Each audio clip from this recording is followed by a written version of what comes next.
Hey, what is up, college football fans? We're back for another episode of the Swampy Coliseum. Here we go. There's Nathaniel. I'm So Andrew. what's up? Man, we're on to week one of college football, right? We just Oh had yeah.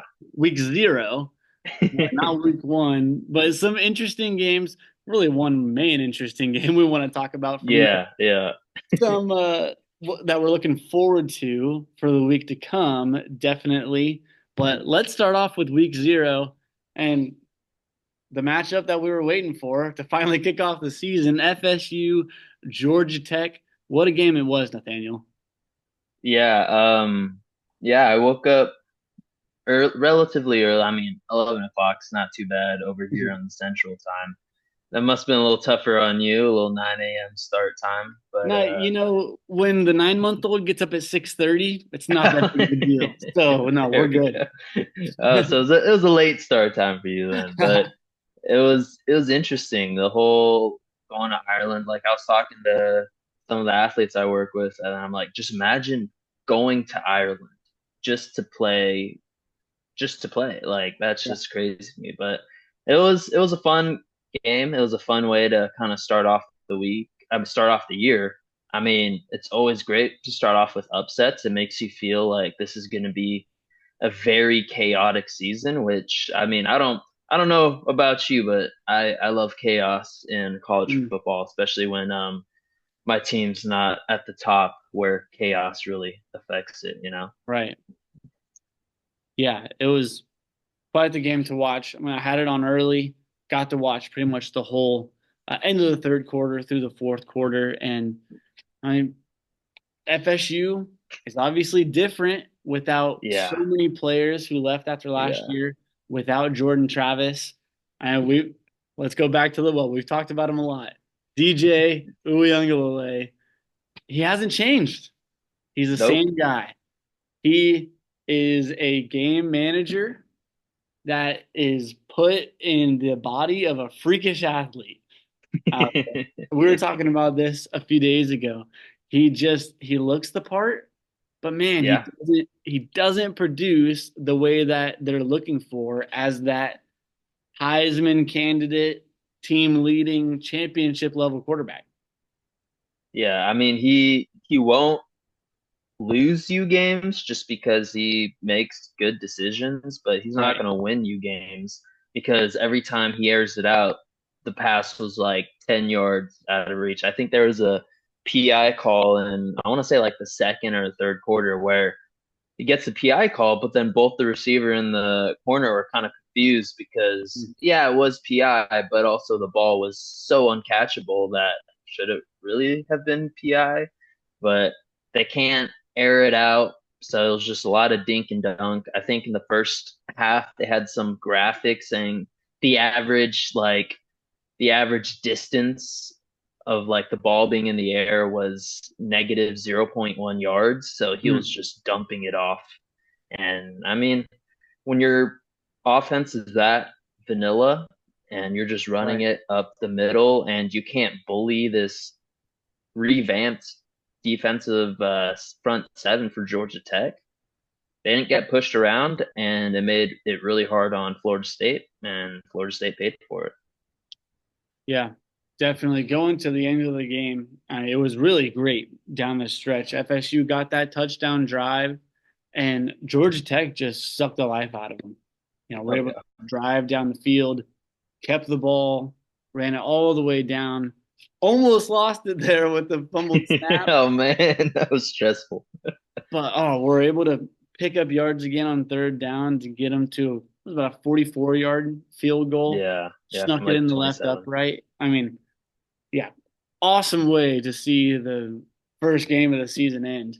Yeah. And from there, had some other games in the day. Weren't paying too much attention to a lot of lower level schools that were playing. That was definitely the matchup to watch. Did you see Yeah. any other games that were going on? Um, I wanted to watch the Hawaii. They were playing like Richmond or something. It was pretty much at midnight for me. Didn't end up watching it, but I watched I was kind of in and out watching that Montana State New Mexico. game, which apparently Montana State was the favorite by 2 scores, Mm. which was insane to me. And then I think New Mexico State went, got some defensive touchdowns and got some stops and stuff, and they were up big. And then that's when I kind of had to do my work. And then I kept coming back looking at it, and I was Mm. like, oh, Montana State is just chipping away. And you're like, there's no way this FCS school is going to just complete a nasty comeback. And then New Mhm. Mexico folded. That was crazy. And I think that really shows how I think we talked about a little bit last week, where just the divide in the good teams, good elite teams, like the Power Four, all those teams, and then kind of these group of five FCS, like the gap is widening, which means I think the worst teams and the FCS teams are kind of getting a little closer in talent, production, all that type of stuff. Right. Yeah, definitely. I mean, also we see at the top, Georgia Tech has to share a lead in the ACC with SMU, of course, as they're 1-0 on the season as well. hmm We're looking forward to it. But man, let's get into week one. Week one, we're looking at some awesome matchups, really great games to come up, but we've got to start off with our teams, right? Let's get a little USC preview as they're taking on a tough opponent going up against LSU. What do we got going on, Nathaniel? Yeah. So USC playing LSU in Las Vegas. I mean, I heard that Lincoln Riley was desperately trying to get out of this game, which Hmm. makes sense because, as we talked about last week, Florida has the number one strength of schedule. USC's right there with number two, and it's mainly because we're playing two out of conference games against top tier opponents in LSU. Then we have Notre Dame to bookend the year. So Hmm. first game LSU, last game Notre Dame. So that'll be a little fun. And I think this is a really interesting matchup. These teams are really similar in my mind, besides just sharing 2 letters in their 3-letter names. But but I mean, this is new coaches like 3 years in. Brian Kelly leaving Notre Dame, Lincoln Riley leaving Oklahoma. Funny enough, Lincoln Riley had all those rumors that he was going to LSU. Hmm. Said he wasn't going to LSU and ended up going to USC the next day. Both have revamped defenses. USC had a lot more transfers on defense, but LSU kind of getting a new scheme, trying to utilize guys like Harold Perkins a lot more. Where, yeah, let those playmakers and those really good defensive players shine in a really bad system last year. Then you have quarterbacks that have been waiting for their turn behind Heisman Trophy Heisman Trophy winners. I was going to say candidates. They both Hmm. won. So I think we were talking about it earlier, but I think this is going to end up being a battle between Nussmeier and Miller Moss, where it's like, all right, who's going to make their first mistake? Who's going to be like accustomed to the moment? Who's going to really show that their bowl performance wasn't a flash in the pan? Yeah, because both teams have playmakers all over the field. I think LSU has a bit more depth on defense, but I think it should be a really good game. Just to let you know, LSU in their last 4 seasons have lost their opening game. Hmm. Wow. Something to chew on. Yeah. FSU the last 2 years, then they lost to UCLA the year before that, Hmm. and then they lost to Mississippi State in COVID year. That's why they're playing a conference game that early. But yeah, Gotcha. I think should be good. I think the odds are LSU -4.5, and it has a pretty high over under, but it should be a good game. Yeah, looking at your team, I wonder your thoughts. Or who would you say are some players to watch on the USC side of the ball? Whether it be offense, defense, who do you see as people we should really be looking out for in the game and for this whole season? Yeah, so wide receiver wise, I think it's easy to point to a guy like Zachariah Branch just because of everything that he did last year. But keep an eye out for Jacoby Lane. He's a tall, lanky sophomore. He put on probably 20 pounds this offseason. And like he goes up and he makes some grabs. He had a lot of ridiculous catches in that Louisville game. We have Makai Lemon, another wide receiver that has been compared to Amon-Ra St. Brown. Then we have Deuce Robinson, who's a tight end, well, a wide receiver in a tight end's body. He's 6'6".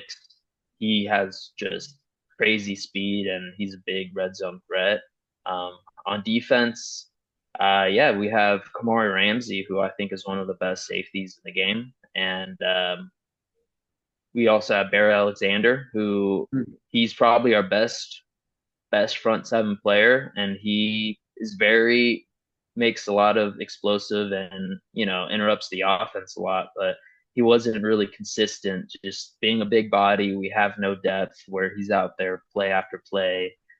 So with a little more depth this year, it should be interesting to see a Barry Alexander who has rest, who's in a better scheme, who's being utilized correctly. Hmm. Yeah, that'll be fun to watch. Cool matchups. And of course, we'll get to our picks in a little bit. But on the Florida side of things, Florida's taking on Miami. Long running rivalry here in the state of Florida, or there, I guess, as I'm doing this in California. But big rivalry, used to play every year, haven't done that in decades. But this game is back. So two teams in similar positions. We talked about this a little bit last week, but with Billy Napier in his second year, Mario Cristobal in his second year, neither have lived up to the expectations that their fan bases would want. But both are trying to start off this year in a positive light. So it should be a good game. It's in the swamp, which gives me more hope. Definitely playing at home, and I'm looking for a good game. Also, a situation seeming like every situation this year, but more transfer quarterbacks. Graham Mertz in his second year in the system at Florida. Cam Ward coming in from Washington State at Miami. So he's coming into the new situation, new system there. It's going to come down to execution and really seeing how these players fare. I think overall, team or the media, everyone would say that Miami has more talent on it. They're ranked in every ranking you see. They're put up there because of the names that they have on the team. The question is, can they actually produce and succeed? But the defense is going to have to step up for Florida for sure and play better than they have in the past.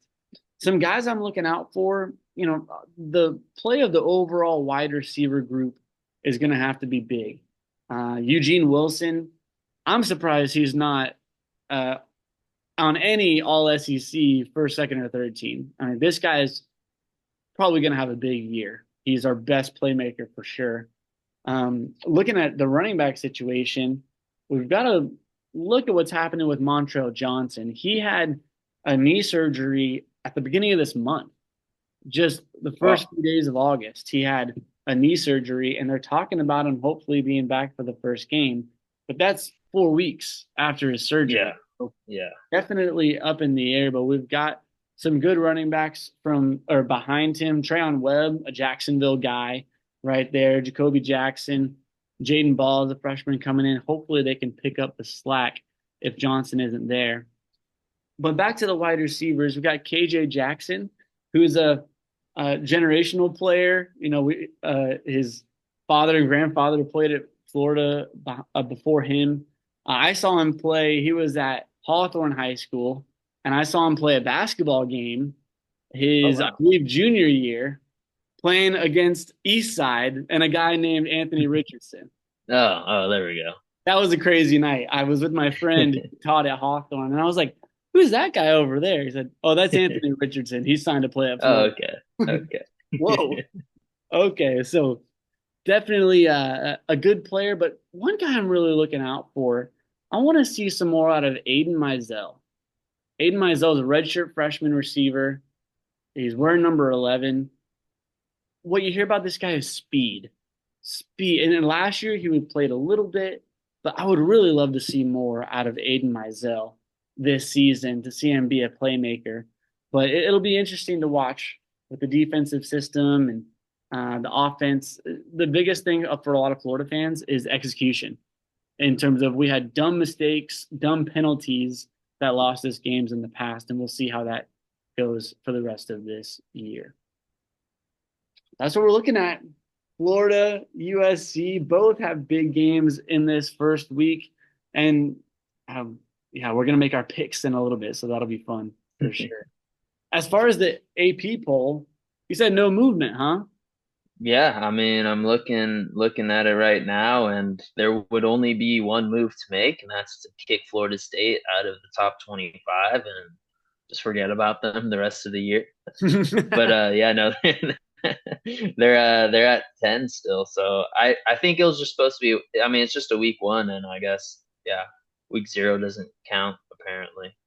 Right. Probably seems like next week we'll have the shifting for the first time in those AP polls. So we're looking the same. We told you last week our playoff predictions and our Heisman Trophy predictions as well, and we'll give you an update on that every week starting next week because nothing I happened. mean, I Really. mean, my ACC champ Your already took ACC a champ hit. did take a loss, and I have them as number 11 in my playoff prediction as well. But I picked Clemson to win the ACC, so Yeah. that'll be Hey. interesting to see for the rest of the year. FSU can make a comeback for sure.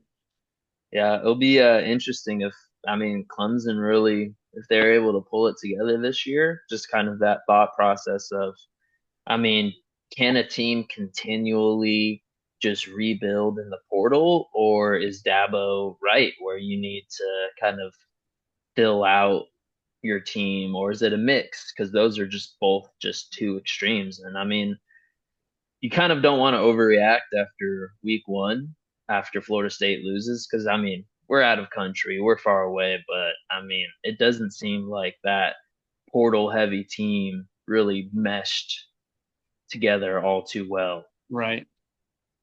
Yeah. And so that's a big thing. And we're gonna see with Clemson, like he's Dabo is continually going against the grain uh, Yeah.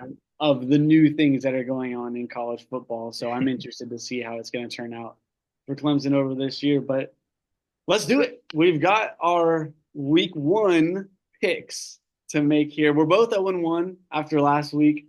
Both picked FSU to beat Georgia Tech. We were wrong, which I'm not too mad about. That's fine. Yeah, you know what? But we're gonna look at this next week, which some great matchups, and we'll get it started right off the top. We're gonna look at our list, and we're actually gonna go bottom to top from what I'm looking at the Oh, list. okay, okay. But because we're not ending with that bottom gave you on there. The first game we're gonna talk about here is number 8 Penn State at West Virginia. Penn State at West Virginia. Penn State's a 8.5 point favorite in this game. Let's go. You go ahead and give us your first pick off the top. What do you think, Nathaniel? So, I mean, I think this is gonna be interesting. This is in Morganstown, right? Or am I getting Morgantown. that? Yeah, I was like, it's either that or Marshall's Morgan. But I mean, this is a big check for Drew Aller, and I mean, he didn't have the greatest of seasons last year, and this is like, all right, let's see what you got. Neil Brown was everyone thought he was going to get fired last year before the season, but just showed he created a really gritty culture down there in West Virginia. So I think this is by no means going to be an easy game for Penn State.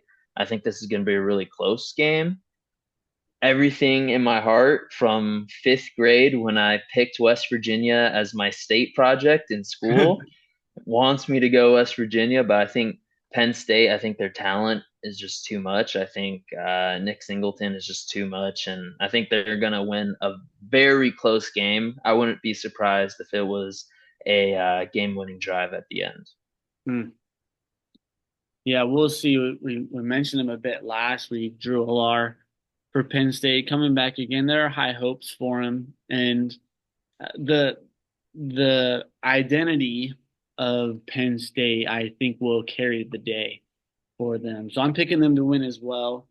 Just trying to start off the year well, and they just watched FSU last week get shocked in Yeah, a sense yeah. by losing. And so I think everyone's attention is pointed on, Okay, we've got to be Yeah, up we got to win. exactly because we're not gonna do any favors, by lying down against these teams. So I'm going Penn State as well. Second game here, we've got your matchup. All right, USC, number 23 in the polls, against LSU, number 13, in Vegas, Yeah, playing at in Allegiant Vegas. Stadium. Here, looking at this one, I'll take it. We've got uh, these two quarterbacks, right? Miller Moss versus Garrett Nussmeier, the backup quarterbacks from the previous two Heisman Trophy winners. So an interesting matchup here. They're guys who have both been in the system for a few years at their universities, and it should be a great game. Looking at it, it's gonna come down to the defense. So both have had their problems. Uh, LSU, while they put up crazy statistics on offense last year, lost a few games because they couldn't stop anyone. USC is certainly a similar situation. But who can retool after losing Heisman Trophy winners for the past couple seasons? LSU is a 4.5 point favorite in this game, and I'm going to go with them. I'm going with LSU to start off with the win. USC, I just don't know if they have the strength to keep up with this SEC defense and offense that's going to be out there. So I'm going LSU. Fair. That's fair. I haven't like before the show, I was like, I have no idea how this game's gonna go. Yeah, like I feel like in my heart, this is just reminding me of that when USC went and played Alabama in 2016. We won the Rose Bowl that year, Hmm. but we also started off losing 52-6 or whatever that score was. Um, that was the Jalen Hurts showcase pretty much Hmm. in the second half of that game. But I think this one can go either way, just kind of just looking at it. Um, I believe kind of what you're saying, which defense kind of made the biggest improvement. I believe that I think LSU was like 110th last year in points per game, and USC was 114th. So Hmm. really bottom of the barrel. So who can kind of make a jump and who can make the opposing quarterback, first year starter, make the first mistake, make the second mistake, how many mistakes they need. Right. Um, and yeah, and kind of circling that way, it's who between Moss and Nussmeier, who isn't going to be making those mistakes and who is the better quarterback. And honestly, I think we have the best offensive play caller, offensive mind in college football on our sideline. And I think that's going to make the difference. I think USC's winning. I have to go with USC. If not, I can't handle it. I think we're actually going to flip it and we're going to win by 4 or 5 points. There you go. Love it. You got to pick them. Yeah, got to. Okay. Third game on the docket. We're keeping it with you making your first pick. We're going number 7, Notre Dame at number 20, Texas A&M. Interesting game here. Yeah, and it is at Kyle Field, so it's kind of a pretty hostile environment for Notre Dame to go in. And this is just the beginning of the Mike Elko era, where it's all right, we're done with Jimbo Fisher, just all the great recruiting classes, but just empty schemes and stuff like that. That's all gone with. Now it's a hard nose. Let's bring it back to the basics. Like if you watched Duke last year, they were a good team with a bunch of 3 stars just scattered across the roster.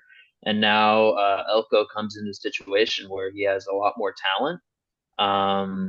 He has Connor Weidman, who has had all the hype coming out. And I think yeah, both of them, they have a lot to prove this year. And Marcus Freeman on the other side of Notre Dame, having Duke's old quarterback, Riley Leonard, on their side. So that's going to be an interesting Elko versus Leonard. Yeah. I think Freeman, since being head coach, he's had a couple big tests, but he's failed a couple of them. He's passed a couple of them. I mean, we all remember Ohio State game last year.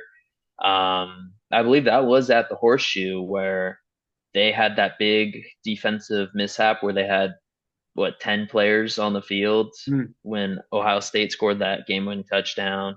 They barely beat a Duke team with Riley Leonard being hurt, but they did beat USC and they lost to Louisville. So I think I think he really needs to prove himself. Notre Dame needs to prove themselves, but I think Elko gets his statement win over Notre Dame, which completely contradicts my prediction that Notre Dame will be fifth in the college football playoff. But I think Elko he comes out swinging. It's at Kyle Field. I mm. mean, yeah, I think they're taking it. Yeah, and you'll remember I had Notre Dame as their seventh in the polls. I have them as number seven in my playoff prediction as well. So you mentioned it. Big game, Mike Elko's first game at Kyle Field. The 12th man is powerful there. But like you said, Notre Dame has their ACC transfer quarterback from a school in North Carolina, right? No, not Sam Hartman. No, now they have Riley Leonard, from another ACC school in North Carolina, not Wake Forest, Duke. So I see where they're pulling from for Yeah. their pattern recently. Riley Leonard, who yeah, is acclaimed, and people really are high on him coming into this year. But similar stories are being heard about Connor Weigman. So I'm sticking with you. I'm going with Texas A&M as well. We'll see what that does to Notre Dame's playoff chances. But just looking at this first game, I like that idea of them coming out strong in their first game at home. Now we're to favorite game of the week. Oh Miami yeah. at Florida. Number 19, Miami, unranked Florida, and ah, so much going on in this game. We've already covered a lot of what's going to be happening there, but Miami is a 2.5 point favorite, and it could all really come down to being in the swamp. Playing in Gainesville is a tough location for any team to go into, especially a big rival. It's going to be a day game. And I'm looking for just a great matchup. I'm going to go with my heart and pick Florida to win the game. I like the consistency of Graham Mertz. Graham Mertz is a maybe system quarterback, but he does it very well. Last year, he had 20 touchdowns, 3 interceptions. He does a great job of keeping the team in rhythm, doing what he's supposed to do, and really leading the team in a solid way. So I'm going to pick the Gators. Of course, I have to have hope at the beginning of this year. We'll see what actually happens. What's your pick? Yeah, I think this is a big game, and it being in the swamp, I think is going to play a huge factor. Yeah, in my mind, Cam Ward versus Graham Mertz, where Ward, he's ACC preseason player of the year, even though he's never played a game in the ACC. And I Mm, think everyone's been really high on him. When I watched him at Washington State, he's a really good quarterback. He can make the right reads. He's athletic. He moves around well. He's able to kind of, yeah, make plays out of the pocket. But I think he struggled in big games with good defenses. And mm. was it because he was at Washington State? Who knows? But I think we'll see that that's going to be some answers. I mean, that question will be answered. And I think, like you're saying, Merce is just he's reliable and he was very consistent last year. And I know he's going to be on his game. And I think just having home field and it being a rivalry game with just the crowd going crazy, I think it comes down to the quarterbacks and the coaches. And I believe Napier is just a much better in-game coach than Cristobal. And I think Florida wins the game in the swamp. I like it. Good stuff. Let's see it happen. Okay, last game of the week. Uh, Maybe the biggest game. We've got the number one team in the country here at Yeah. Clemson against Georgia. Number 14, Clemson against their neighboring state, number one in the country, Georgia. Big game to start off the year. What are your thoughts? Well, I mean, it'd be just really easy just to pick Georgia. They're Sure. two touchdown favorites. So, I mean, that should just be, oh, open shut case. But you know who else was a two score favorite this year? Florida State. So, Right. who who could have thought Montana State also two score favorite? They almost blew it. So, who really knows with college football? I think it's easy to say Georgia is probably the best team in the country. Kind of wild how they didn't make the playoffs last year, and they have just draft picks all across the defense. They have a reloaded tight end room with that one tight end from Stanford. It's in Georgia. It's in the Mercedes-Benz Stadium, which I mean, could you say that's a home game? Mm. Probably. But I think Clemson has one of their most talented teams they've had in a while. Their wide receiver room, which has been lacking the last couple of years, is much improved. And honestly, they just need Klubnik to show that he progressed in Riley, not Lincoln Riley, but Garrett Riley's system. I think it'll be closer than people think, and I think it's just really, is Georgia going to come out slow, or are they going to come out the gate swinging and just like they did against Oregon how many years back where they just completely blew them out. I'd really love to pick Clemson because I think they're going to win this game, or I hope they're going to win this game. But I'm going to have to go with Georgia. Yeah, I can't blame you there. And I just, similar to his predecessor, I don't have a lot of faith in Cade Klubnik. He's been up and down in his career, and ever since taking over for DJU, it's just kind of been a disappointment for Clemson fans. So I believe in the strength of Georgia, and then coming off hot after being disappointed not being in the playoff last year. So I'm picking Georgia as well. That's it. We've only got one pick different from one another, LSU versus USC, which is, um, we might get all the other four wrong. Yeah, But yeah. At this pace. that's what we've got. Some other really good games next week. College football is finally going to be fully back, which we're so Fine. excited for. So, ready for some good matchups and excited to talk about it when we come back next week for our next episode. Any closing thoughts for you, Nathaniel? I'm just so ready for this season to get started. I feel like the anticipation, the 12 team playoff, just everything is just crazy. I just want the season to start. So I can't wait. It's awesome. Well, great. For Nathaniel, I am Andrew. That's it for another episode of the Swampy Coliseum podcast. We'll talk to you next week.